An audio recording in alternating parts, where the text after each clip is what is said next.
From the Detroit Free Press, it's Friday, January 15th. Here are today's top stories, presented by Bush's Fresh Food Market.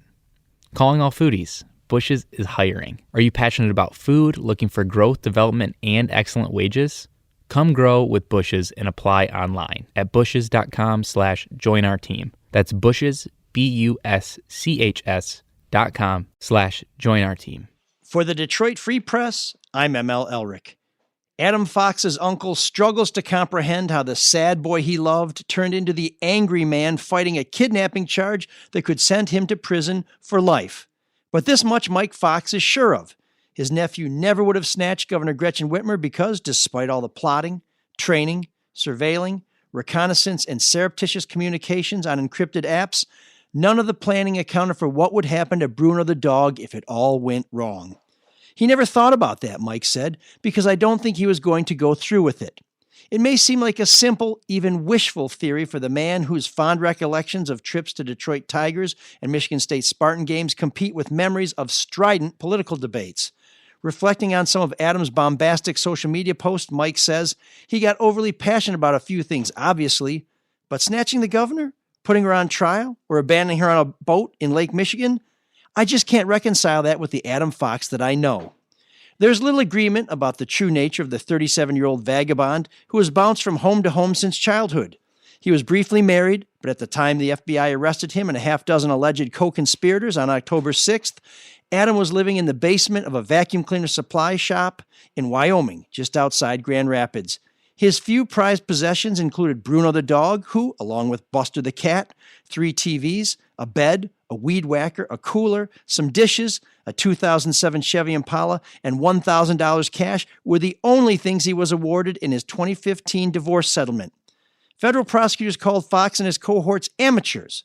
While the feds believe they were still dangerous, others have called them bearded children and dumbasses. Headlines in a chain of Canadian newspapers proclaimed from Toronto to Calgary, plot leader a real loser, alleged would-be kidnapper living beneath vacuum shop. Defense attorneys have argued that the men were all talk, essentially well-armed, but just play soldiers, angered by government-mandated lockdowns ordered to help slow the spread of coronavirus. We'll never know whether they would have acted on their plans to kidnap the governor, attack police, and storm the state capitol before the November 3rd election because the FBI began making arrests on October 6th. Fox and 13 other men are now behind bars, awaiting trial in state and federal courts. For the full story, visit freep.com. And please consider subscribing to support investigative reporting like this. This is Todd Spangler, Washington correspondent with the Detroit Free Press. A day after he voted to impeach President Trump, Congressman Peter Meijer acknowledged it might have been, quote, political suicide. Meijer of Grand Rapids is a Republican and represents a Republican-leaning district in West Michigan. As such, he says he's been hearing from constituents who are angry over his vote. Meijer says he felt like he had to hold Trump accountable for last week's armed riot at the U.S. Capitol. The president had been making baseless claims that he had won the election and urged his supporters to fight on, as if they might force Congress to change the outcome. Meijer believes the president still hasn't taken responsibility for his role in the riot. Having been in office for less than 2 weeks, though, Meijer says the decision to impeach made him sick to his stomach. He also says he has purchased body armor in response to recent threats, as other members of Congress also take security precautions. But Meijer says he doesn't regret his impeachment vote and hopes disappointed constituents can, in time, understand why he made the decision he did. This is Nishrat Rahman with the Detroit Free Press. Tuesday wasn't a good day for Cody the dog. He took an unfortunate plunge 100 feet down a cliff near the Muskegon River in Newaygo.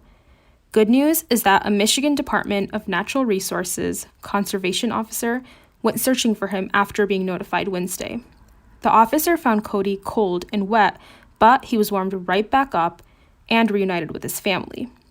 Cody lost his footing on an icy hill and landed onto a sandy area, his family said on Facebook. He's good now, though he's a little sore, but his family says they expect him to make a full recovery. I'm Kirkland Crawford with the Free Press Sports Department, and big news from the Lions. They have hired a new general manager. His name is Brad Holmes, the 41-year-old college scouting director from the Los Angeles Rams. He's held that position for the last 8 years, helping that team draft the likes of Aaron Donald, Jared Goff, and Todd Gurley, helping build a consistent winner in Hollywood. The focus now shifts to head coach. Whom will the Lions hire here? Well, it won't be Urban Meyer, not if it ever was. The former Ohio State coach said yes to Jacksonville on Thursday. But one name to watch is Arthur Smith. The Tennessee Titans offensive coordinator is scheduled to have his second interview with the Lions today.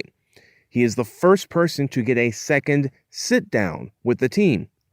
The others who have interviewed, Darrell Bevell, Marvin Lewis, Dan Campbell, Robert Salah, and Eric Bieniemy. For more stories from the Detroit Free Press, be sure to check out freep.com. That's FREEP.com. If you're a fan and want to support our quality local journalism, subscribe. Go to freep.com/special offer.